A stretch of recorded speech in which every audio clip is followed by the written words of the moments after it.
The sound of a slap is distinct. It isn't a thud like a punch. It's a sharp crack, like a whip breaking the sound barrier. In the dead silence of the classroom, it sounded like a gunshot, and I didn't regret it for a second. Welcome back, my fierce hearts and midnight dreamers. Before we dive in, make sure you're subscribed, hit that like button, and tell me where you're watching from. I love seeing our little dark romance family stretch across cities, countries, and time zones. Every click, every comment, every bit of love you leave here helps us keep unraveling these dangerous love stories and high-stakes betrayals together. So find your quiet place, dim the lights, and get ready. Let's begin. My hand was still stinging, vibrating with the force of the impact. It was a familiar sensation, one I hadn't felt since I walked out of the octagon 3 years ago. Back then, I traded blood-stained canvas for chalk dust and lesson plans, thinking I could leave the violence behind. I thought I could be normal. I thought I could be a role model without needing to wrap my hands in tape.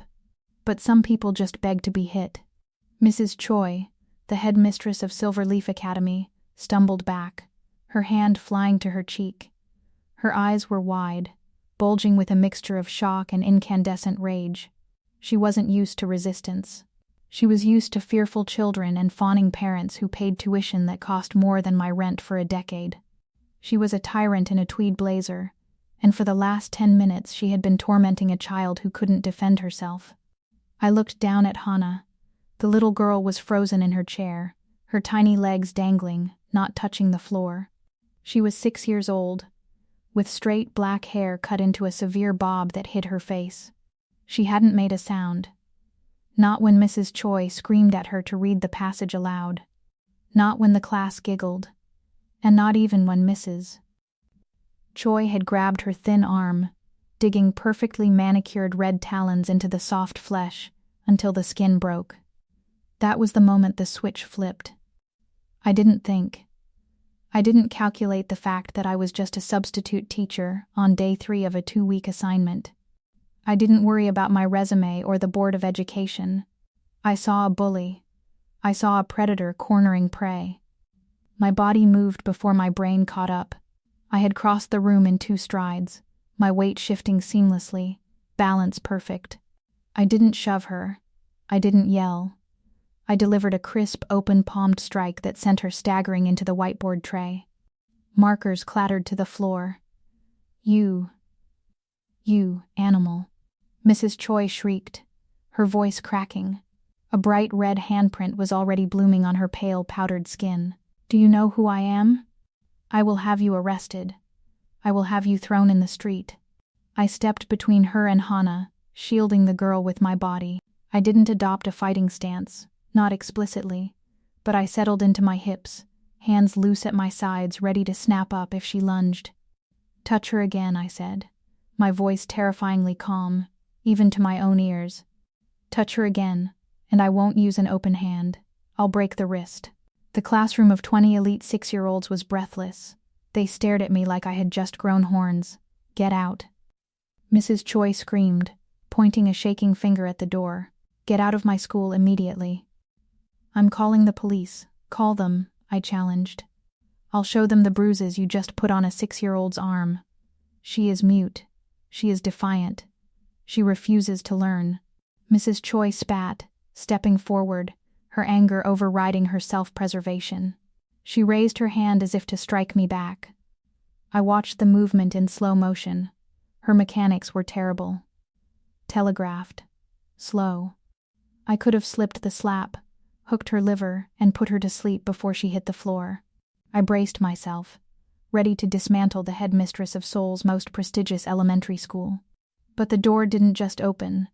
It flew inward with a force that rattled the frame. The temperature in the room seemed to drop 10 degrees instantly. 2 men in dark suits stepped in first, their eyes scanning the room with professional paranoia. They weren't school security. They weren't police. They moved with the predatory grace of apex predators. They checked the corners, checked the windows, and then split, creating a lane. Then he walked in. Park Chi-Hyung.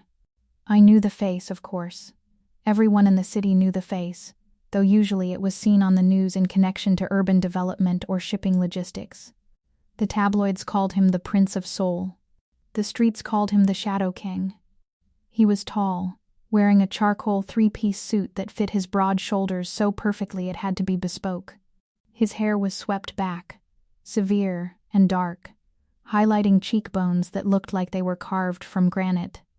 But it was his eyes that stopped the air in my lungs. They were cold, devoid of any warmth, scanning the room like a general surveying a battlefield. The classroom went from silent to the stillness of a graveyard. Even Mrs. Choi seemed to shrink, her rage evaporating into pure, unadulterated terror. "Mr. Park," she stammered, her voice trembling. She tried to smooth her hair, trying to hide the red welt on her face, but it was impossible. We weren't expecting you until the assembly."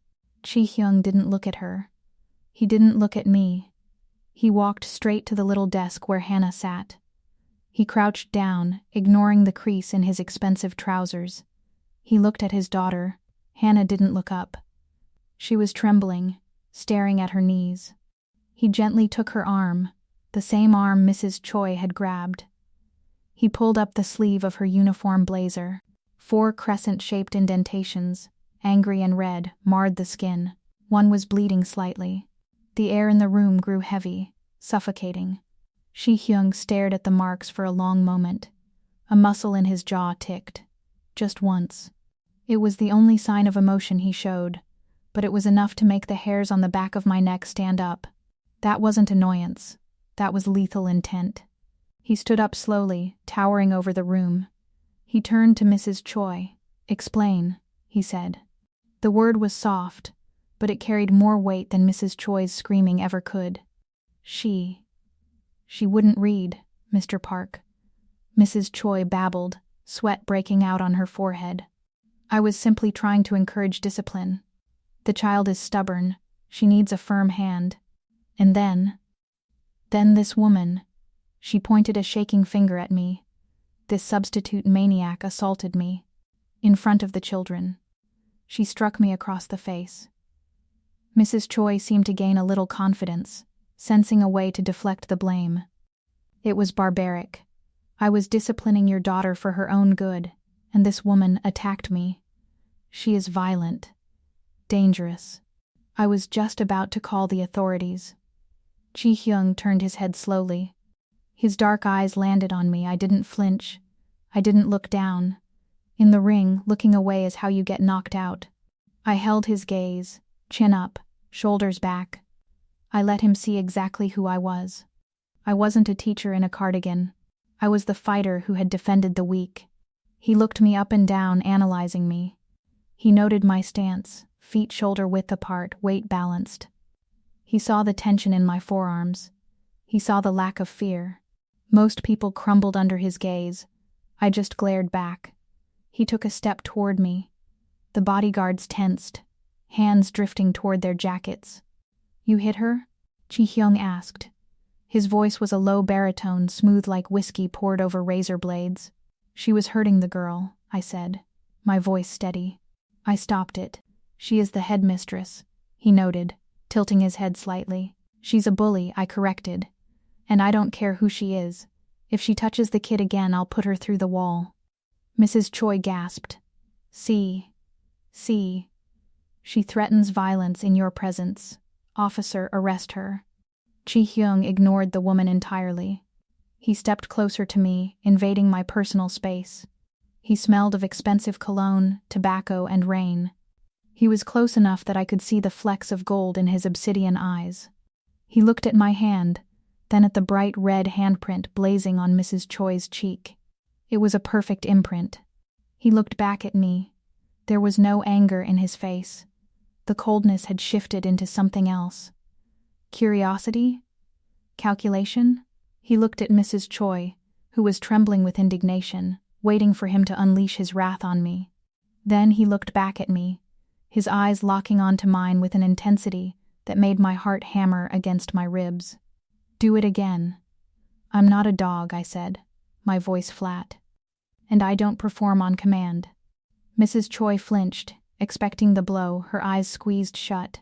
When it didn't come, She cracked one eyelid open, looking between me and the man in the charcoal suit with terrified confusion. The bodyguards flanking the door smirked, exchanging a glance that said they had won money on the outcome. But Park Chi-Hyung didn't smile. He didn't frown. He just watched me, that terrifying calculation churning behind his eyes. He was testing the brakes on a car he was thinking about buying. He wanted to see if my violence was a chaotic impulse or a controlled tool. Discipline, he murmured, the word rolling off his tongue like a benediction. Rare. He turned his attention to the trembling headmistress. The shift in the room was palpable. If I was a threat to her physical safety, Park Chi-Hyung was a threat to her existence. He didn't look like a parent anymore. He looked like an executioner who had forgotten his axe and decided to use words instead. Mrs. Choi, he said softly. Pack your things. Mr. Park, please, she wailed, tears finally spilling over, cutting tracks through her thick foundation. It was a misunderstanding. I have dedicated 20 years to this academy. You can't simply. I don't make mistakes, and I don't repeat myself, he cut her off. His voice didn't rise, but the temperature in the room plummeted another 5 degrees. You are fired. The board has already received my email. If you are not off the premises in 10 minutes, security will remove you. He took a step closer to her, his shadow swallowing her whole. And let me be clear. If I ever hear that you are working within 500 feet of a child in this city, be it a school, a daycare, or a library, I will know, and I will ensure you never work again. Anywhere. Do you understand? She nodded frantically, unable to speak, and fled the room. The sound of her heels clacking down the hallway faded into silence. Chi-Hyung gestured to his men. Wait outside. Close the door. The heavy oak door clicked shut, sealing the 3 of us inside the sudden vacuum of the classroom. It was just me, the Shadow King of Seoul, and little Hannah, who was still staring at her knees, though her breathing had slowed. Chi-Hyung walked over to the teacher's desk, the one I had just cleared Mrs. Choi from, and sat on the edge of it. He crossed his ankles, looking entirely too comfortable in a room meant for phonics and finger painting. Sit, he said to me, gesturing to a student chair. I prefer to stand, I replied, crossing my arms. I wasn't going to let him tower over me while I sat in a kindergartner's seat. He studied me for a long moment, the silence stretching until it was thin enough to snap. He pulled a slim black tablet from the inside pocket of his jacket. He tapped the screen a few times, the blue light reflecting in his dark eyes. Imani Sinclair, he read, not looking up. Substitute teacher. Clean background check. No criminal record. Master's in Education from Seoul National University. Achieved via scholarship. He paused, swiping a finger across the glass. But that's only half the story, isn't it? Because teachers don't throw open palm strikes with perfect hip rotation. Teachers don't shift their weight to the balls of their feet when a threat enters the room. He turned the tablet around and slid it across the desk toward me. On the screen was a video. It was grainy, shot from the bleachers of an underground venue, but the violence was high definition. It was me, 3 years younger, hair braided tight against my scalp. I was in a cage, battered and bleeding, executing a perfect armbar on a woman twice my size. The Iron Orchid, Chi-Hyung read the caption aloud. 12 wins, 2 losses. You retired 3 years ago. Walked away from a title shot. He looked up at me, his gaze piercing. Why? I didn't like the person I was becoming, I said honestly. It was the truth. The rage had started to feel too good. The snap of bone had started to sound like music. I left before I lost my soul in that cage. I wanted to build people up, not break them down. And yet, he nodded toward the door where Mrs. Choi had fled. The reflex remains. She was hurting a child, I snapped. Defensive heat, rising in my neck. I'd do it again. I know, he said. That is why we are having this conversation. He stood up and walked toward me. I held my ground, though every instinct I had was screaming that this man was dangerous. He moved with the lethality of a tiger in a silk suit. I have a problem, Miss Sinclair. I have a daughter who is targeted because of who I am. I have a house full of men who are loyal to me, but they are soldiers. They are blunt instruments. They scare her." He glanced at Hannah. The little girl was tracing the wood grain on her desk with a finger, lost in her own silent world. "She needs a protector," he continued, his voice dropping to a confidential range. "But she also needs a guide. Someone who can teach her, nurture her, but who can also break a man's wrist if he tries to grab her. I have hired nannies, they are too soft. I have hired bodyguards, they are too hard. You." He looked me up and down, his eyes lingering on my hands. "You are the bridge. You want to hire me," I stated, skepticism dripping from my tone. "I want to hire you as her private guardian. You will live in my estate, you will oversee her education, and you will ensure her safety when I am not there." He named a salary. It was an obscene number. It was more money in a month than I made in 2 years of subbing. I laughed, a short, dry sound. "I know who you are, Mr. Park. I read the papers. I know what you do. I left the fighting world to get away from violence, not to move into the headquarters of a crime syndicate. I am a businessman," he said smoothly. "You're a mobster," I corrected. "And I don't work for criminals. I'm sorry about your daughter, truly. She seems sweet. But I can't be part of your world." I turned to grab my bag. "I'll leave my contact info for the police report regarding Mrs. Choi, but I'm done here." I took a step toward the door. "Imani." He didn't shout, but the use of my first name froze me. "Look at her." I hesitated, hand on the strap of my bag. I turned back slowly. Hannah had moved. She wasn't at her desk anymore. While we were talking, she had silently slipped off her chair and crossed the room. She was standing right behind me. Her tiny hand was gripping the fabric of my skirt. She wasn't looking at her father. She was looking at me. Her large, dark eyes were wide, filled with a silent, desperate plea. For the first time since I walked into this classroom, she didn't look like a victim. She looked like she had found an anchor in a storm. "She hasn't initiated contact with anyone in 2 years, Chi-Hyung said quietly. His voice was different now. The arrogance was gone, replaced by a raw, painful vulnerability that stunned me. Not even me. I looked down at the little girl. I saw the bruises on her arm where the teacher had grabbed her. I thought about the other Mrs. Chois of the world. I thought about the suits Chi-Hyung would hire if I walked away.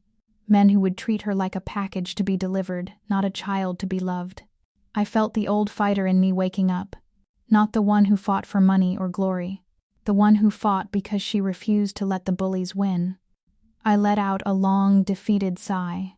I looked up at Chi-Hyung, who was watching us with an expression that bordered on awe. "If I do this," I said, my voice hard, "I do it my way. I run her schedule. I run her lessons. And your men stay 10 feet back unless I call them." Chi-Hyung buttoned his jacket, the mask of the Shadow King sliding back into place, though a ghost of a smile touched his lips. "Welcome to the family, Miss Sinclair." The drive up the mountain took 40 minutes, winding away from the neon pulse of downtown Seoul into the suffocating darkness of the private estates. I sat in the back of the armored SUV, watching the city lights recede until they looked like distant embers. We didn't pull up to a house. We pulled up to a checkpoint. 12-foot steel gates, topped with razor wire, loomed out of the mist. 2 men with assault rifles slung across their chests stepped out of a guard booth, their breath pluming in the cold air. They checked the driver's ID, scanned the vehicle's underside with mirrors, and finally, the gates groaned open. "Welcome home," the driver muttered, though he sounded more like a warden welcoming an inmate. The Park estate sat on a cliff edge, a sprawling monolith of concrete, glass, and dark steel. It was architectural perfection, brutal and imposing. It didn't look like a place where a family lived. It looked like a place where secrets went to die. When I stepped out of the car, the silence hit me. It wasn't the peaceful silence of nature. It was a heavy, manufactured silence. No birds, no traffic, just the hum of the electric fence and the distant crash of the Han River far below. The front doors were double-height glass, opening automatically as I approached. I walked into a foyer that could have swallowed my entire apartment complex. The floors were polished gray marble, reflecting the cold lead recessed lighting overhead. The walls were bare concrete, no family photos, no messy pile of shoes by the door, no warmth. I felt ridiculously conspicuous. I was wearing my favorite oversized red cardigan and beaten-up Converse sneakers, carrying a duffel bag thrown over one shoulder. In this temple of minimalism, I was a chaotic splatter of paint on a blank canvas. "Miss Sinclair," a voice echoed.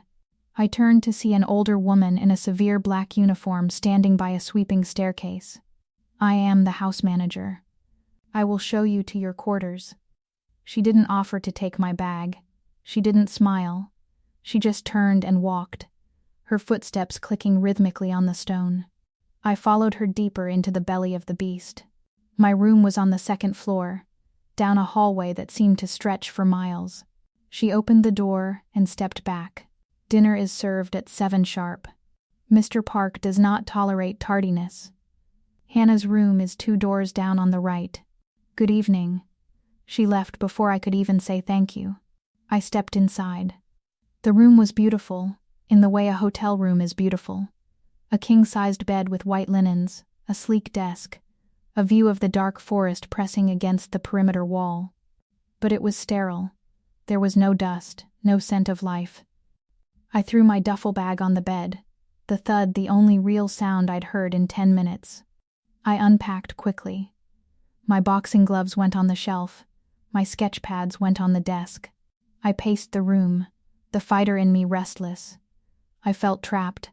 I opened the window, but it only tilted open 2 inches. Safety glass. I wasn't a guest here. I was part of the inventory. By 2 though am, the silence had become a physical weight. I couldn't sleep. My body was exhausted, but my mind was wired, alerting to every creak of the house settling. I tossed the sheets aside and pulled my cardigan back on. I needed water, or maybe just to confirm that I wasn't the only living thing in this mausoleum. I stepped out into the hallway. The lights were dimmed to a low amber glow. I crept past the heavy oak doors, my socks silent on the floor. I paused at the door the housekeeper had pointed out. Hannah's room. It was slightly ajar. I shouldn't have gone in. It was the middle of the night. But a gut instinct, the same one that told me when a left hook was coming, pulled me toward the gap. I pushed it open gently. The room was large, but unlike the rest of the house, it was dark. The only light came from a nightlight shaped like a moon in the corner. Hannah was awake. She was sitting in the middle of a massive, fluffy white rug, her knees pulled to her chest. She wasn't playing, she wasn't reading. She was just staring at the wall, her small body rigid. She looked incredibly lonely, a tiny island in a sea of gray. I didn't speak. If I said hello or go to sleep, she would freeze. She would retreat. Instead, I sat down on the floor near the doorway. I didn't look at her. I pulled a small notepad and a charcoal pencil from my pocket. I never went anywhere without them. I started to sketch. The sound of the charcoal scratching against the paper was the only noise in the room. Scritch, scratch, soft and rhythmic. I felt her eyes on me. She hadn't moved, but her head had turned. I kept drawing. I didn't draw a bunny or a flower. I drew a girl, but not a sad girl. I drew a girl with armor made of leaves and a sword made of light, standing on top of a mountain. After 5 minutes, I tore the page out. I didn't hand it to her. I just slid it across the rug. It stopped halfway between us. I went back to drawing. From the corner of my eye, I saw movement. Hannah uncurled her legs. She crawled forward, moving silently on her hands and knees. She reached out and took the paper. She stared at it for a long time. Then she looked at me. I looked back, keeping my face neutral. No pity, no demands. "She's a warrior," I whispered, breaking the silence. "Like you." Hannah blinked. Her fingers tightened on the edge of the paper. She didn't smile, and she didn't speak. But she didn't pull away. She shifted her position, sitting cross-legged on the rug, mirroring me. She placed the drawing on her knees and smoothed it out, treating it like it was made of gold leaf. For the first time since I met her, her shoulders dropped. The tension left her small frame. We sat there in the semi-darkness, two insomniacs finding a strange, quiet truce in the middle of a fortress. The West Wing office. Park Chi-Hyung sat in the darkness of his study, the amber liquid in his glass catching the light from the wall of monitors before him. He hadn't slept in 3 years. Not really. Sleep was a liability. He swirled the whiskey, his eyes fixed on the screen in the center of the grid. It was the feed from the nursery.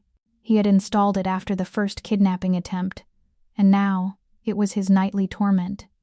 Watching his daughter stare at the wall. Watching the trauma eat her alive while he stood guard outside the gates, powerless to fight the enemy inside her head. He had watched Imani enter the room. His hand had tightened on the glass, ready to summon security. He expected her to scold Hana. He expected her to try and force the girl back into bed, which always resulted in a panic attack. He expected the new guardian to fail, just like the 6 nannies before her. He watched Imani sit on the floor. He watched her draw. He zoomed in on the feed as Imani slid the paper across the rug. When Hannah crawled forward and took it, Ji-hyung stopped breathing. He watched his daughter, who flinched if a servant walked too close, who hadn't made eye contact with him in months, sit calmly next to this stranger. He saw Hannah smooth the paper out. He saw the way she leaned in, just an inch, toward the woman in the red cardigan. It was a crack in the ice. Ji-hyung set his glass down, the sound echoing in the empty room. He leaned forward, resting his elbows on the desk, his eyes locked on the screen. He studied Imani Sinclair's profile in the grainy black and white footage. She wasn't looking at Hannah. She was giving the child space. She was protecting her, even from the pressure of attention. He felt a strange sensation in his chest. It was foreign, sharp, and dangerous. It was hope. "Who are you, Imani Sinclair?" He whispered to the empty room. He watched them until the sun began to bleed gray light through the heavy curtains. For the first time in years, the house didn't feel quite so empty. The house was a living thing at night, but it breathed too quietly. The silence in the Park estate wasn't peaceful. It was predatory. 3 nights in, and the insomnia was starting to feel like a permanent resident in my skull. I wandered the halls again at 1 a.m., my bare feet silent on the cold marble. I wasn't looking for Hana this time. She was sleeping soundly, clutching the paper crane I'd folded for her yesterday. I was looking for an outlet. My muscles were tight, buzzing with unspent energy. My body missed the impact, the sweat, the exhaustion that used to grant me sleep. I heard it from the east wing, a rhythmic, heavy thudding. Thump, thump, crack. It sounded like a pile driver hitting wet cement. I followed the sound down a spiral staircase I hadn't explored yet, pushing through a set of frosted glass doors. The gym was a cathedral of violence. It was larger than the commercial gym I used to train in, lined with floor-to-ceiling mirrors and filled with matte black equipment that looked like it cost more than a sports car. In the center of the room, Park Chi-Hyung was destroying a heavy bag. He was shirtless. That was the first thing that hit me. A wall of tanned, corded muscle slick with sweat. His back was a tapestry of scars and ink, a sprawling, intricate tattoo of a Korean dragon clawing its way up his spine, its eyes red and furious. He wasn't wearing gloves. His hands were taped, but the tape was fraying, spotting with blood at the knuckles. He wasn't boxing. He was brawling. He threw a right hook that buckled the 100-pound bag, then followed it with a savage elbow. He was venting something dark, exorcising demons with every impact. I watched him for a minute, hidden in the shadows of the doorway. He was powerful, terrifyingly so. But he was angry, and anger makes you sloppy. He threw a left hook, winding up too much, putting his whole body into the rotation. The bag swung wildly. "You're dropping your left shoulder," I said, my voice cutting through the heavy panting in the room. "That opens your ribs. A counter-striker would put a knee through your liver before you landed that." Ji-hyung froze. He caught the swinging bag with one hand, stopping its momentum instantly. He didn't turn around immediately. He wiped his forehead with his forearm, his chest heaving. Slowly he turned. His eyes were wild, dilated with adrenaline. He looked at me, standing there in sweatpants and a tank top, and the aggression didn't fade. It shifted.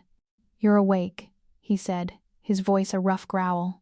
"Hard to sleep when you're tearing the house down," I replied, walking further into the room. I wasn't intimidated. This was my world. In the classroom, I was an imposter. Here, amidst the smell of sweat and leather, I was the queen. I nodded at his hands. "You're going to break a metacarpal hitting like that without gloves." "I like to feel it," he said darkly. He stepped away from the bag, turning his body toward me.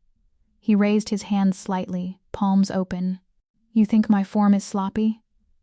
"I think you fight like a man who expects to win because he's stronger," I said, stopping 6 feet away from him. "But there's always someone faster." He smirked. It wasn't a nice smile. It was a challenge. "Show me." The air in the room instantly thickened. It was electric, charged with a sudden, violent intimacy. "I'm not on the payroll to be your sparring partner," I said, though my fingers were already twitching. I wanted to hit something. God, I wanted to hit something. "Consider it a performance review," he murmured. He didn't wait for an answer. He moved. He closed the distance with deceptive speed, throwing a testing jab at my face. It was fast, but I was ready. I slipped my head to the right, letting the fist graze my ear. I didn't back down. I stepped in. "Too slow," I whispered. He swung the left hook, the one with the flaw. Just like I said, his shoulder dropped. The opening was massive. I didn't strike him. I wasn't trying to hurt my employer, but I tapped him firmly on the ribs with my fist. A warning shot. "Dead," I said. Chi-Hyung let out a low laugh, a sound of pure surprise. Again. He didn't hold back this time. He unleashed a flurry of strikes, pushing me back. I was forced to deflect, parrying his heavy forearms with my own. The sound of skin slapping skin echoed sharply in the empty gym. He was strong, incredibly strong. Every time I blocked, the impact rattled my bones. If he connected cleanly, he'd knock me out. But he couldn't connect. I was water. I wove under a haymaker, pivoted on my heel, and ended up behind him. I shoved him forward.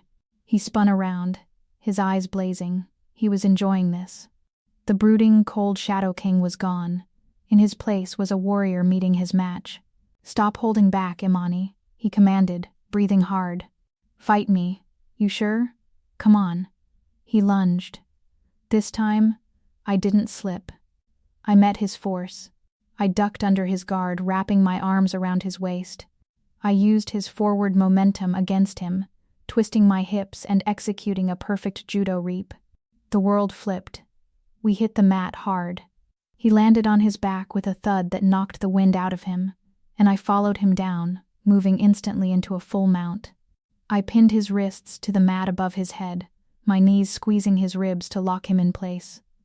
"Dead," I breathed. For a moment, time stopped. The silence rushed back in, but it was heavy now. Heavy with the sound of our ragged breathing. Heavy with heat. I was straddling the most dangerous man in Seoul. My face was inches from his. I could feel the heat radiating off his bare chest, burning through my thin tank top. A drop of sweat fell from my temple and landed on his collarbone. He didn't struggle. He didn't try to buck me off. He just looked up at me, his wrists trapped in my grip. His eyes searched mine, the adrenaline in them slowly morphing into something darker, hungrier. The violence of the spar had stripped away the walls between us. There was no boss, no employee, just a man and a woman, tangled together, hearts hammering in sync. My gaze dropped to his lips. They were parted slightly. Then back to his eyes. He flexed his wrists against my grip, testing my strength, but he didn't break the hold. He wanted me there. "You aren't a teacher," he whispered, his voice rough, vibrating through my chest where we touched. "I told you that," I replied, my voice shaky. "No," he said softly. He tilted his head up, closing the distance until our noses brushed. "You are too dangerous to be a nanny, Imani." The air crackled. The biological imperative to close the gap, to taste the adrenaline on his mouth, was overwhelming. My grip on his wrists loosened just a fraction. His hands turned, his fingers lacing through mine, gripping me back. The gym door hissed open. "Sir, the secure line is..." We froze. One of the security guards stood in the doorway, a phone in his hand. His jaw dropped as he took in the scene. His boss, the terrifying Park Chi-Hyung, pinned to the mat by the new governess, half naked and sweating. I apologize." The guard stammered, spinning around so fast he almost tripped, facing the wall. The spell shattered. I scrambled off Chi-Hyung, my face burning. I backed away, smoothing my tank top, my heart trying to beat its way out of my throat. Chi-Hyung sat up slowly. He didn't look embarrassed. He looked like a man who had been interrupted right before the main course. He ran a hand through his damp hair, watching me with an intensity that made my knees weak. He stood up, towering over the room again. He didn't acknowledge the guard yet. He kept his eyes on me. "Training. Tomorrow morning, 6 a.m., he said. It wasn't a question. "I have to get Hana ready for school," I deflected, backing toward the door. 7 a.m. then, he countered. "Don't be late." He turned to the guard, his voice dropping back to absolute zero. "Give me the phone." I slipped out of the gym, the cool hallway air hitting my flushed skin. I leaned against the wall outside, closing my eyes, pressing my hand over my racing heart. I was in trouble. Real trouble. And it had nothing to do with the Mafia. She is not a prisoner, Chi-Hyung. She is a 6-year-old girl. We were standing in the foyer. It was the first time I had openly challenged him on security protocol in front of his men. The air in the room grew thin. "She is a target," Chi-Hyung replied, buttoning his jacket. He didn't look at me, he was checking his watch. "The estate is secure. The outside world is not. The estate is a mausoleum," I countered, crossing my arms. "She hasn't felt the sun on her face in 3 weeks. She's withering. If you want her to heal, she needs to remember that the world isn't just concrete and fear." He stopped. He turned to look at me, his jaw set hard. He looked at the stairs where Hannah was waiting, dressed in her little coat, clutching the sketchbook I gave her. She looked hopeful. It was a small thing, but it cracked his resolve. "Take the B team," he ordered, his voice tight. 4 men, 2 cars. You go to the Jade Garden. It's private, and if she gets so much as a scraped knee, Imani, I will hold you personally responsible. Deal. The Jade Garden was less of a park and more of a manicured slice of heaven reserved for Seoul's elite. It was a labyrinth of weeping willows, koi ponds, and walking paths lined with imported cherry blossoms. It was peaceful. Or it was supposed to be. I sat on a bench, watching Hannah. She was on a swing set, the only child in the vicinity. The 4 bodyguards Chi-Hyung had sent were posted at the compass points, standing stiffly in their suits, wearing sunglasses that made them look like Secret Service agents. They stuck out like sore thumbs against the soft pastels of the garden. I wasn't wearing a suit. I was in jeans and a leather jacket, my hair pulled back in a loose bun. To the casual observer, I was just a nanny. "Higher?" I called out. Hannah didn't speak, but she nodded vigorously, her hair flying around her face. I walked over and gave her a gentle push. She swung forward, her feet kicking at the sky. For the first time since I'd arrived at the estate, I saw it. A smile. It was small, tentative, but it reached her eyes. She looked light. She looked free. I felt a surge of protectiveness so fierce it almost knocked the wind out of me. I would burn the city down to keep that smile on her face. I stepped back, letting her swing, and scanned the perimeter. It was a habit I couldn't break. Old fighters never stop looking for the incoming hook. I watched the guards. They were disciplined. They were watching the main path, the gate, the perimeter fence. They were looking for the obvious threats, a car crashing through, a gunman walking up the path. But they weren't looking at the maintenance shed. It was 50 yards away, nestled behind a thicket of bamboo. A white van was parked there. A man in a generic gray jumpsuit was working on a sprinkler head. Most people would glaze over him. He was part of the background scenery. But I noticed his boots. They weren't work boots.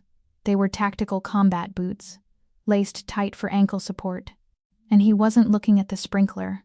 He was holding a device that looked like a pressure gauge, but he was holding it up to his eye. A glint of glass. A lens. The hair on my arm stood up. He wasn't taking photos of the scenery. He was tracking the swing. He was tracking Hana. I didn't panic.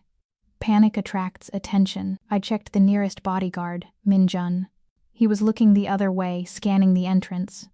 "Hana," I said, my voice calm but commanding. "Come down now. Time for a snack." Hana dragged her feet, slowing the swing. As soon as she hopped off, I took her hand. "Go to Mr. Min-jun," I said, pointing to the guard. "Tell him I said to give you the water bottle. Stay right next to his leg. Do not move." Hana looked at my face. She saw the shift.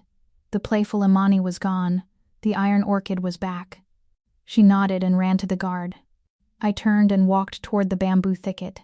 I moved casually, cutting across the grass like I was just looking for a trash can. The man in the jumpsuit saw me coming. He stiffened. He quickly lowered the gauge and turned to open the back doors of the van. He was trying to stash the gear.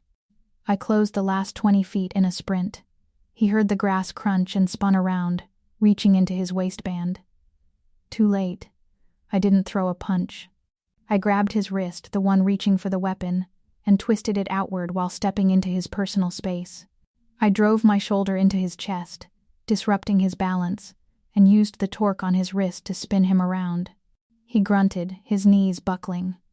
I slammed him face first into the side of the white van. "Don't," I hissed, applying just enough pressure to his wrist to threaten a fracture. "If you reach for that gun again, I'll snap the radius." With my free hand, I patted his waist. A compact 9mm pistol. I pulled it out and tossed it into the bushes. Then I grabbed the camera he had tried to hide in the van. "Let go of me. I'm maintenance," he shouted, though he didn't struggle. He knew I had the leverage.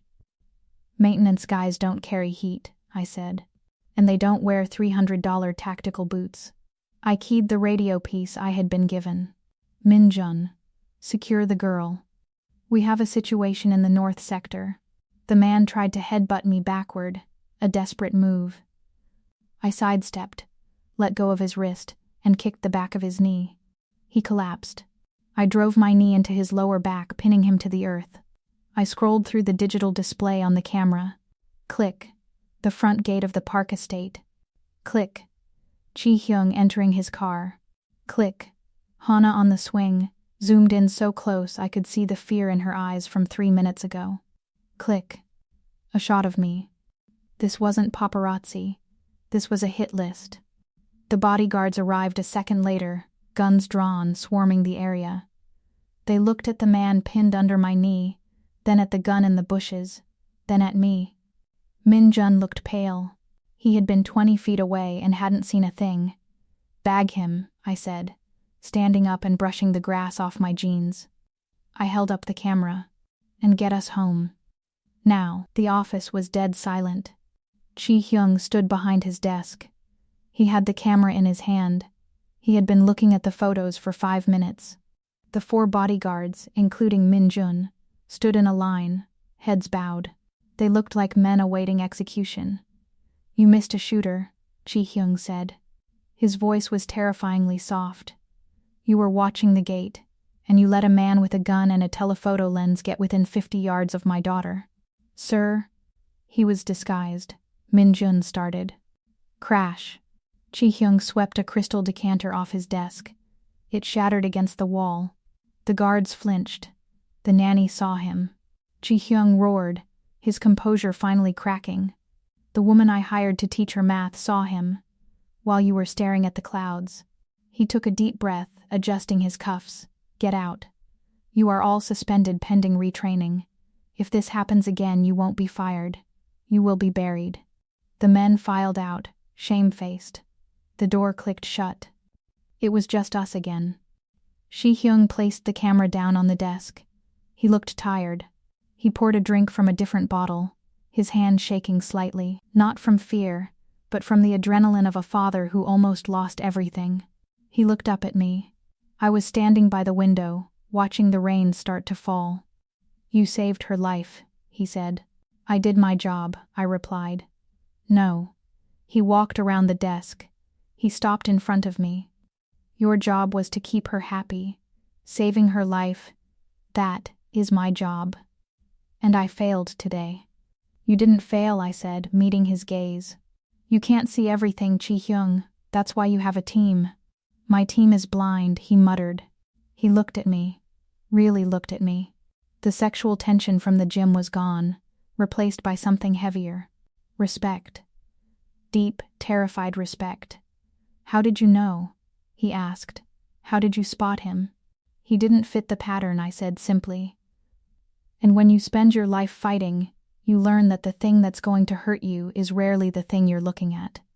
He reached out, his hand hovering near my arm for a second before he pulled it back. Thank you, he whispered. Don't thank me, I said, my voice hardening. Use the intel. That guy wasn't working alone. Find out who sent him. Chi-Hyung's eyes darkened, the Shadow King returning to the surface. Oh, I will, he promised. And when I do, I will burn their world to ash. I am not wearing that. I pointed at the pile of tulle and sequins the stylist had brought in. It looked like a disco ball had exploded on a cupcake. It is the height of fashion, Miss Sinclair, the stylist sniffed.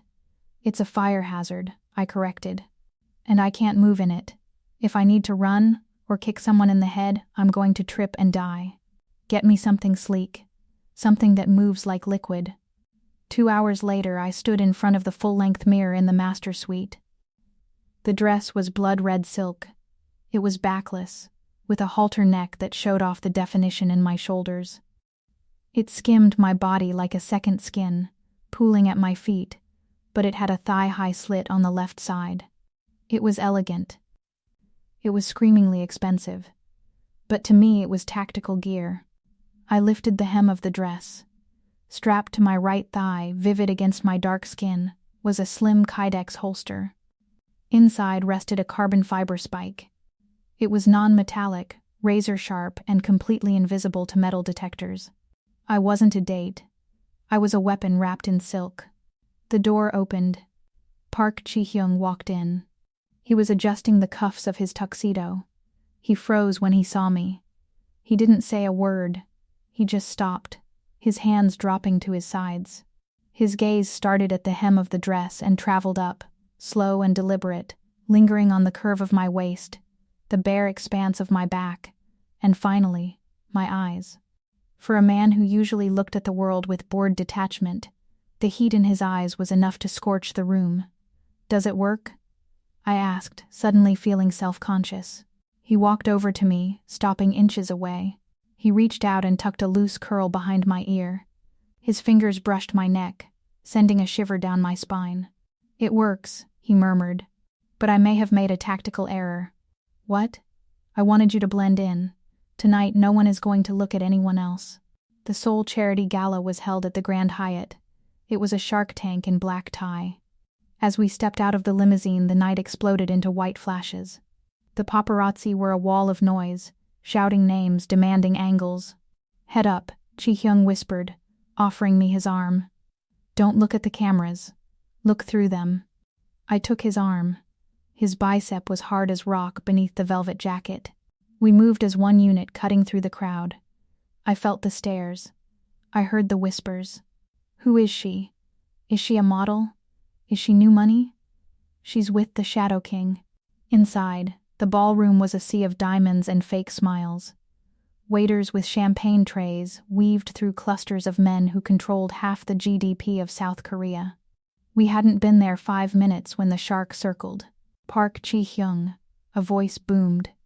It was loud, jovial, and entirely fake. A man stepped into our path.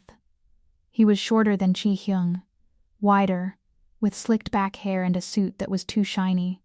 He held a cigar in one hand and a glass of cognac in the other. Mr. Kang, the boss of the Southern District, a man known for gambling dens and human trafficking, the kind of criminal Chi-Hyung despised.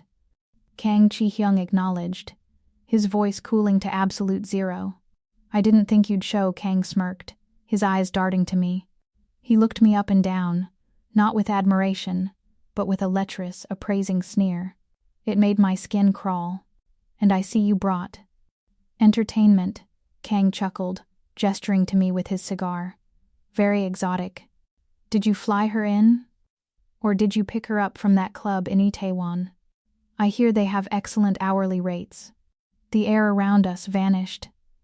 I felt Chi-Hyung's arm turn to stone under my hand. I saw his right hand twitch, the muscles in his jaw bunching. He was going to hit him. And if he hit him here in front of the mayor and the police chief, the truce would break. It would be a war. I squeezed Chi-Hyung's arm, hard. I stepped forward, placing myself slightly in front of Chi-Hyung. I didn't look angry. I smiled. It was a sweet, devastating smile. Mr. Kang, is it? I asked, my voice light and melodic. He blinked, surprised I had spoken. That's right, sweetheart. I've heard so much about you, I lied smoothly. Chi-Hyung mentions you often. Kang puffed up, his chest expanding. Is that so? He knows who the real power is in the South. Oh, not power, I corrected gently. He was talking about your overhead. Kang frowned. My what? Your overhead, I repeated, tilting my head like a confused puppy. He mentioned that you spend so much money on flashy suits and imported cigars to distract people. It's a common psychological tactic for men who are deeply leveraged and insecure about their standing. It's called peacocking, I believe. The small circle of socialites nearby went deadly silent. Someone choked on their champagne. Kang's face turned a violent shade of purple. Excuse me? Oh, don't be embarrassed, I soothed, reaching out to pat his arm condescendingly.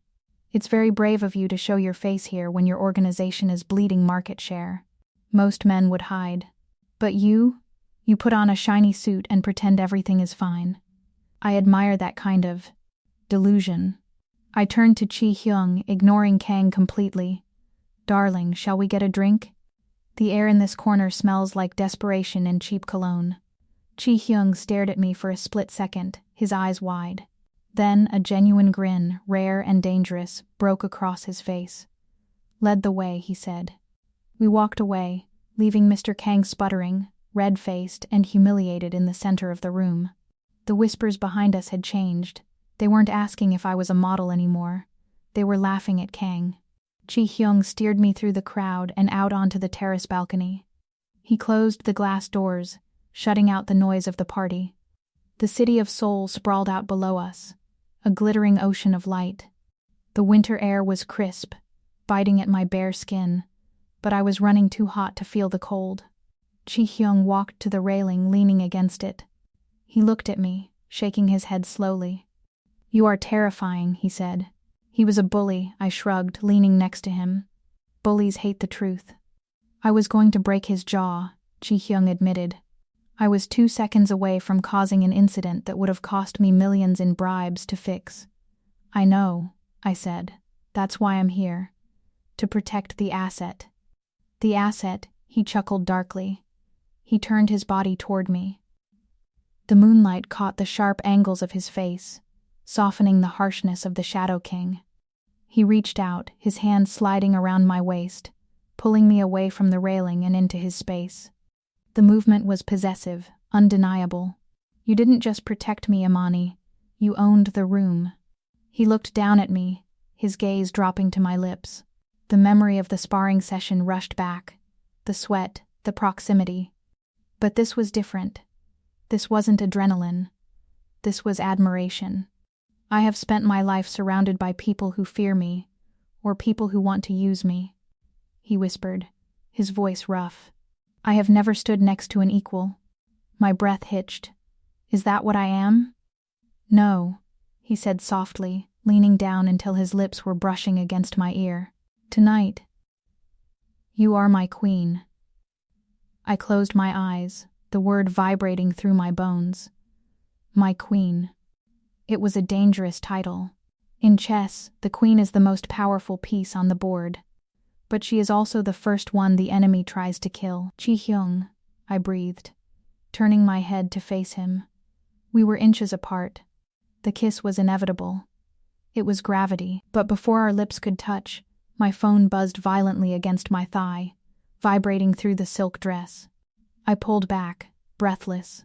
It was the emergency line, the one connected to the house. I answered it, my hands shaking. "Miss Sinclair?" It was the housekeeper. Her voice was trembling. There is someone at the gate. He says he knows you. He says he has something for Mr. Park." "Who?" I demanded, my eyes locking with Chi-Hyung's. "He says his name is Mr. Vance. And he says he has the security codes." The blood drained from my face. "Chi-Hyung," I said, dropping the phone, "we have to go. Now." The morning sun didn't bring warmth. It brought a cold, clinical light that exposed every dust mote in the air. The estate was in full lockdown. The windows were shuttered with steel blast shields.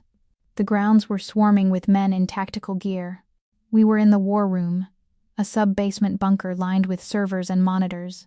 The air smelled of ozone and stale coffee. Park Chi-Hyung sat at the head of the glass table. He was still wearing his tuxedo trousers and dress shirt from the night before, the collar unbuttoned, sleeves rolled up. He hadn't slept. None of us had. Standing across from me was Chief Han, the head of security. He was a bull of a man with a buzz cut and a neck thicker than my thigh. He had hated me from the moment I walked through the front door. To him I was a liability, a civilian playing soldier. "We found the source of the leak, sir," Han said, his voice dripping with grim satisfaction. He threw a manila folder onto the glass table. It slid across the surface and stopped right in front of Chi-Hyung. "The breach didn't come from the firewall," Han continued, his eyes flicking to me with a look of pure venom. "It came from an internal device. Someone downloaded the patrol schedules and the perimeter codes onto a secure drive yesterday afternoon, and then they received a payment." Chi-Hyung didn't touch the folder. He just stared at it. "Show me." Han tapped a command on his tablet. The main screen on the wall flickered to life. It was a bank statement, a wire transfer. Sender, Shell Corp traced to Kang Enterprises, recipient Imani Sinclair. Amount, 100 million won. Date, yesterday. The room went dead silent. The hum of the servers seemed to roar in my ears. My stomach dropped, but my face remained stone. This was a setup. A classic, clumsy, brutal setup. "It explains everything," Han said, stepping forward emboldened. "How she handled the guy in the park so easily. It was choreographed. A show to gain your trust. The scene at the gala? Theater. She humiliated Kang to deflect suspicion. It's the oldest trick in the book, boss. The Trojan horse." Han turned to me, his hand resting on the holstered gun at his hip. "You're good, lady, I'll give you that. But nobody is that good." I didn't look at Han. I looked straight at Chi-Hyung. He was unreadable. The Shadow King mask was firmly in place. He was studying the screen, his dark eyes tracing the numbers. "Imani," Chi-Hyung said. His voice was devoid of emotion. "Explain this." "I didn't do it," I said. My voice was steady, though my heart was hammering against my ribs. "I don't need Kang's money. And if I wanted to hurt you, Chi-Hyung, I wouldn't need to sell codes to a rival. I'm in your house. I sleep down the hall from your daughter. If I were the enemy, you'd already be dead. That's exactly what a sleeper agent would say." Han shouted, losing his composure. "Sir, look at the facts. She's an MMA fighter with no teaching background who just happened to be in the classroom when you walked in. It's too clean. She's been working for Kang since day one. Give the order, and I'll take her downstairs." Downstairs. I knew what that meant. Soundproof rooms. Drains in the floor.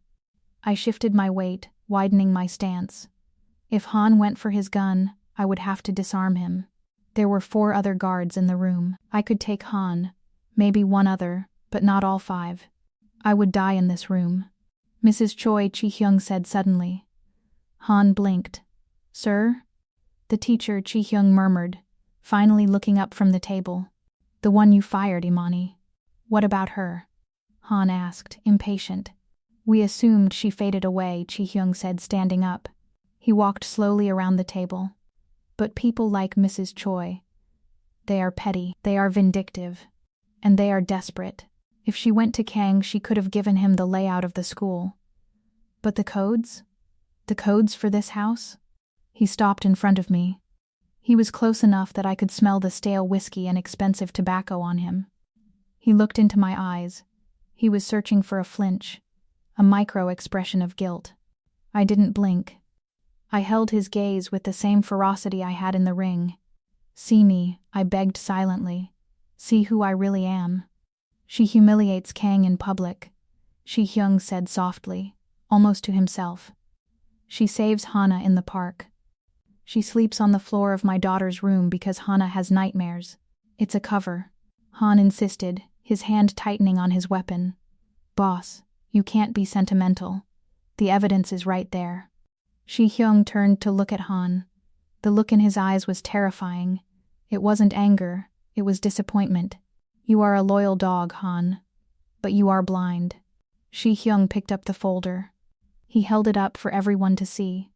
Then, he ripped it in half. The sound of tearing paper was shocking in the quiet room. He tore it again and again, until the evidence was nothing but confetti on the floor. "Sir?" Han gasped, stunned. "This is fake," Chi-Hyung stated, his voice turning to steel. "Kang is trying to make me kill my best shield. He knows he can't get to Hana while Imani is here. So he planted this. He wants me to do his dirty work for him." He turned back to me. "I don't trust the paper, Imani. I trust the woman who stood between a gunman and my child when my own men were looking at the clouds." I let out a breath I didn't know I was holding. My knees felt weak, but I locked them. He had chosen me. Against the evidence, against his oldest ally, he had chosen me. "But sir," Han stammered, his face pale. If she didn't download the codes, then who did?" "The download came from inside the network. It had to be someone with physical access to the server room." The atmosphere in the room shifted instantly. The relief vanished, replaced by a cold, creeping horror. Chi-Hyung looked around the room. He looked at the servers. He looked at the guards standing by the door. And finally, he looked at Chief Han. "Exactly," Chi-Hyung whispered. "Only 3 people have biometric access to this server room," Chi-Hyung said, his voice dropping to a predatory growl. "Me, Yuhan, and the IT specialist, Min-ho." Han's eyes widened. "Sir, I would never." "I know," Chi-Hyung cut him off. "You are too stupid to fake a bank transfer this complex." Chi-Hyung turned to the monitor on the wall. "Where is Min-ho?" He called in sick today," one of the guards piped up nervously. "He said he had food poisoning." Chi-Hyung's face went blank. A deadly calm settled over him. "He's not sick," Chi-Hyung said. "He's running." He turned to me. "Get Hana, take her to the panic room. Now." "What about you?" I asked, grabbing his arm. "I have to clean my house," he said, his eyes hard. "Someone let the rats in." The alarm klaxon suddenly blared, a harsh rhythmic wail that shook the walls. The lights in the bunker turned red. "Perimeter breach." Han yelled, checking his tablet. "Sector 4. The west wall." Min-ho didn't just sell the codes, I realized, horror dawning on me. He lowered the shields. Chi-Hyung pulled a gun from under the table and racked the slide. He looked at me, and for a split second the mask dropped. I saw fear, not for himself but for us. "Go." He roared. I turned and ran. The world turned red. The emergency lights pulsed like a dying heartbeat, bathing the estate in crimson shadows. The alarm was a physical weight vibrating in my teeth. "Go."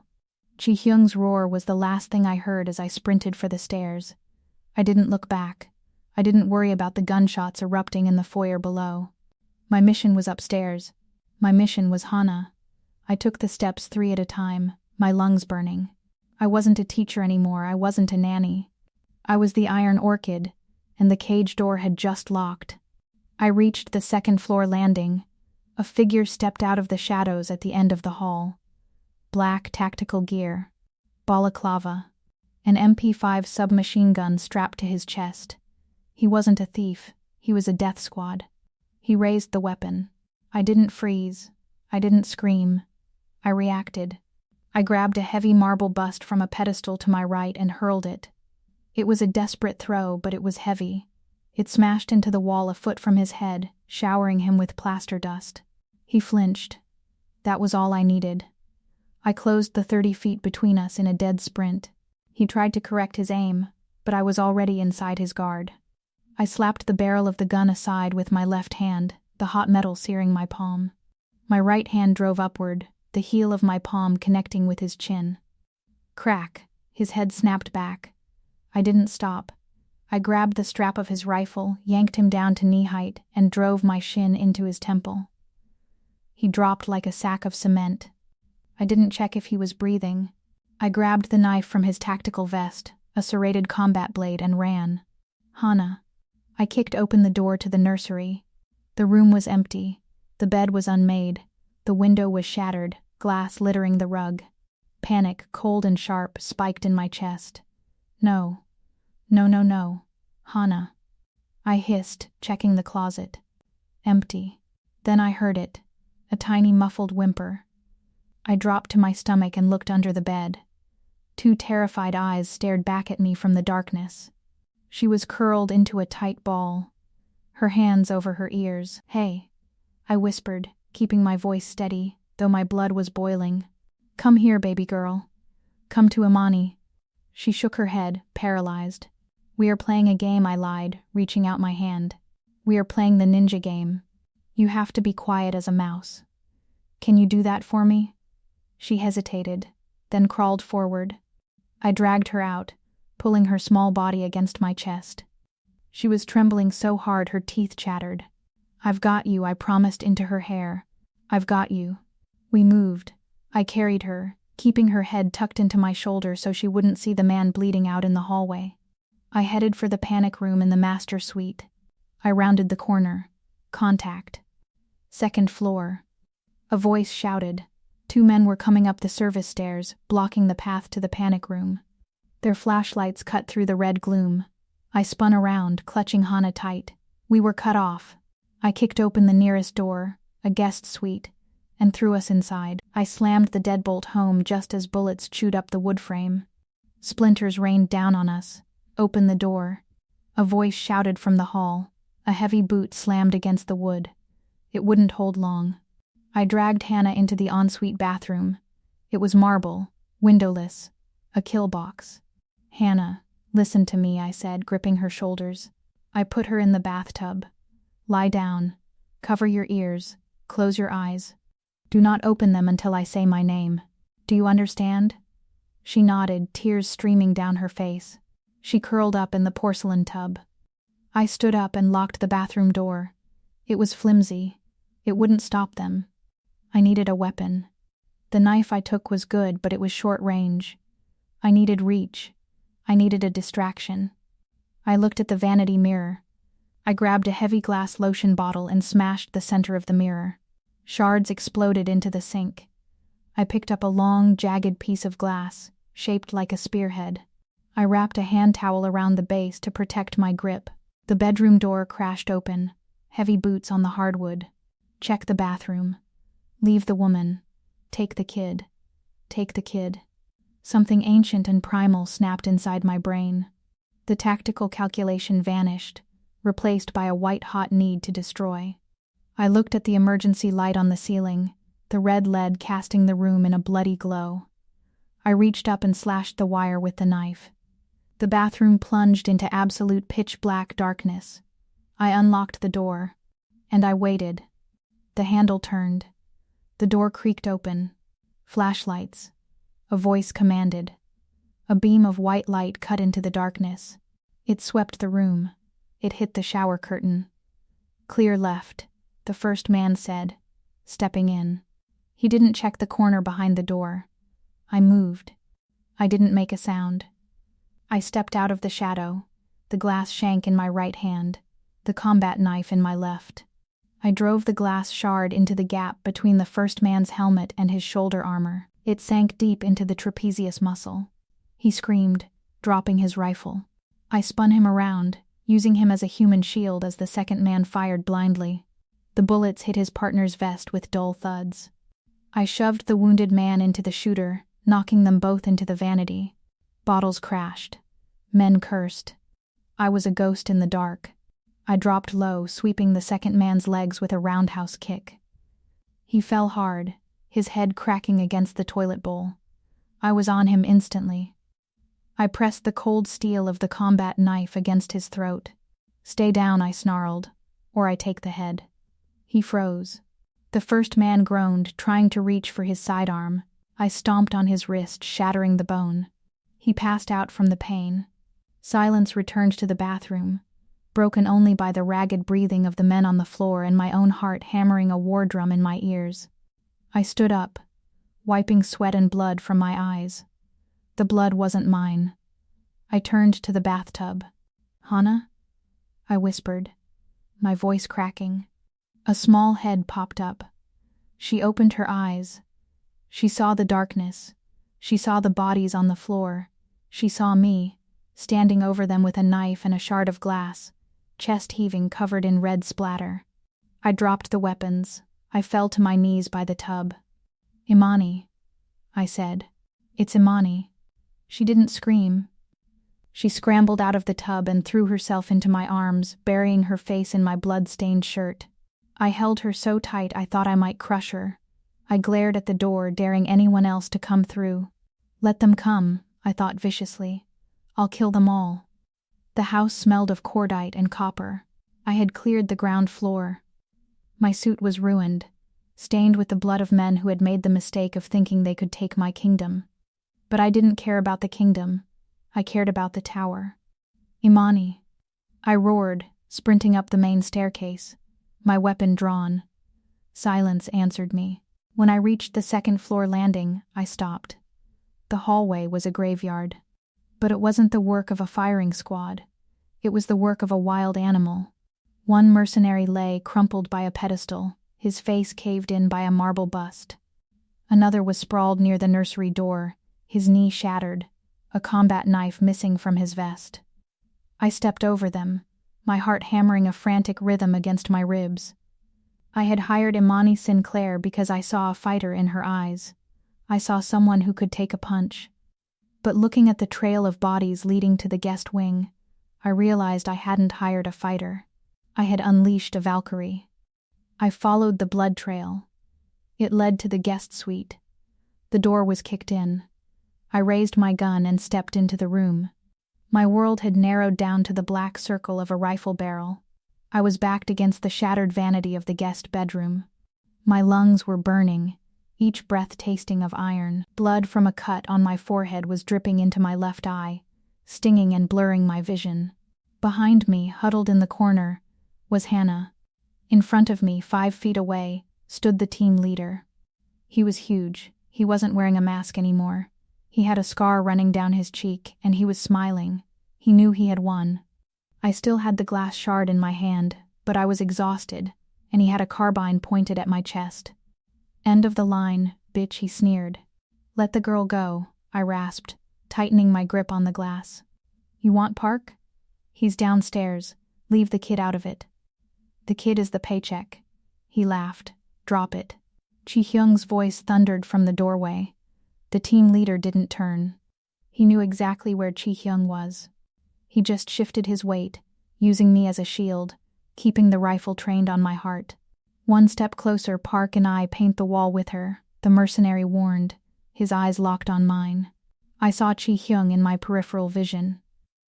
He was standing in the doorway, his gun raised, his chest heaving. He looked wild, terrified. He saw the blood on my face, the glass in my hand, and the barrel pointed at my chest. For the first time ever, I saw the Shadow King hesitate. He couldn't take the shot. I was in the way. "Put the gun down," Chi-Hyung said, his voice shaking with suppressed rage. "I will let you walk out. Just let them go." "I don't think so," the mercenary smirked. "I kill her, I take the kid, and I walk out with a bigger bonus. Kang pays for heads." He adjusted his grip on the rifle. His finger tightened on the trigger. I saw the muscles in his forearm tense. I braced myself. I wasn't going to let the bullet hit Hana. I would take it. I shifted my weight, preparing to launch myself at him, even knowing I wouldn't make it in time. Click, the sound of safety mechanism disengaging. No, the scream didn't come from me. And it didn't come from Chi-Hyung. It came from behind me. It was a sound like tearing metal, raw, guttural, and deafening. It was a scream that had been bottled up for 2 years, pressurized by trauma and silence, exploding all at once. Hana. The mercenary flinched. His eyes widened, momentarily confused by the sudden, piercing noise from the mute child. The barrel of the rifle wavered, dipping just an inch. That inch was all I needed. I didn't think. I became the strike. I lunged forward, exploding from my crouch with every ounce of strength I had left. I swatted the rifle barrel to the left with my forearm. Bang! The bullet went wide, shattering the window. I stepped inside his guard and drove the glass shard upward. I didn't aim for the shoulder. I didn't aim for the leg. I buried the jagged glass deep into the soft hollow of his throat, just above the body armor. He gurgled, a wet, horrible sound. His hands flew to his neck, dropping the rifle. I didn't stop. I grabbed his vest and slammed him backward into the wall, driving the glass deeper, twisting it. Don't touch her, I snarled, my face inches from his dying eyes. He slid down the wall, leaving a red smear on the silk wallpaper. He hit the floor and didn't move. I stood there, panting, my hand still raised, covered in blood. I stared at the body, my mind struggling to process that it was over. The adrenaline crash hit me like a physical blow. My knees buckled. Imani. Chi-Hyung was there before I hit the ground. He kicked the rifle away and dropped to his knees, catching me. He didn't care about the blood. He didn't care about the dead man. His hands were frantically checking me, touching my face, my shoulders, searching for bullet holes. I'm okay, I gasped, though the room was spinning. I'm okay. Check Hannah. He looked past me. Hannah was standing in the corner. She wasn't hiding anymore. She was standing tall, her chest heaving, tears streaming down her face. She looked at the dead man. Then she looked at her father. Daddy, she whispered. The word was rusty, small, and broken. But it was there. Chi-Hyung made a sound that I had never heard a man make. It was a sob, ripped from the bottom of his soul. He reached out his arm. Hannah ran to him. He pulled us both in. He sat on the floor of the ruined guest room, amidst the shattered glass and the blood, rocking back and forth. He had one arm wrapped around his daughter and the other wrapped around me, pulling my head against his chest. I could feel his heart beating, wild, erratic, alive. I have you, he choked out, burying his face in my hair. I have you both. It's over. I closed my eyes, leaning into his warmth. The fighter in me finally let go. I wasn't the Iron Orchid anymore. I was just Imani. And I was home. She spoke. I whispered into his shirt. I heard. He wept, kissing the top of my bloody head. I heard. We stayed like that for a long time, a tangle of limbs and tears on the floor, while the sirens wailed in the distance, getting closer. The fortress had been breached, the walls had fallen, but the only thing that mattered was the circle we had made in the center of the chaos. Snow fell softly on the Park estate, but the fortress didn't look like a prison anymore. The blast shields were retracted, letting the golden glow of fairy lights spill out onto the white lawn. The massive foyer, once a gray echo chamber, smelled of pine needles, cinnamon, and roasted duck. Mama. Look. It's snowing. The shout echoed through the hall, loud and uninhibited. Hannah didn't whisper anymore. She ran into the living room wearing a bright red sweater, her hair grown out long and wild. She pressed her face against the glass, leaving a smudge that the old Chi-Hyung would have had cleaned instantly. The new Chi-Hyung just smiled. I stood by the fireplace, watching them. The silence was gone, replaced by the chaotic, beautiful noise of a family. Did you see the news? Chi-Hyung asked, handing me a glass of wine. He stood close, his arm brushing mine. About Kang? I took a sip. The police are calling it a boating accident, he said, a dark glint in his eye. Very tragic. He fell overboard, while wearing concrete shoes apparently. Tragic, I agreed, clinking my glass against his. The threat was gone. The Shadow King had cleaned his house. He set his glass down on the mantel and turned to me. He reached into his pocket and pulled out a small black velvet box. He didn't kneel. That wasn't us. He stood tall, looking me in the eye as an equal. He opened the box. Inside sat a black diamond, sharp and dangerous, set in platinum. "I don't need a wife, Imani," he said softly, his thumb tracing my jawline. "I need a second in command. I need someone who can stand in the fire with me and not burn. I need a partner." He took my hand, his calloused fingers lacing with mine. "Will you rule this city with me?" I looked at the ring, then at Hana dancing by the window, and finally back at the man who had looked at my violence and called it beautiful. I used to fight to survive. I used to fight because I didn't know how to be anything else. But looking at them, I realized the cage was gone. "Yes," I whispered, letting him slide the ring onto my finger. "I'll fight for this." And that, my fierce hearts, is where we leave the Shadow King and his queen. If you loved seeing Imani take the crown, drop a queen in the comments below. Don't forget to like, subscribe, and hit that bell so you never miss a beat of our next dark romance. Until next time, stay dangerous. Great story. It is so interesting how she transformed to fit in the mafia's boss's world. Great romance.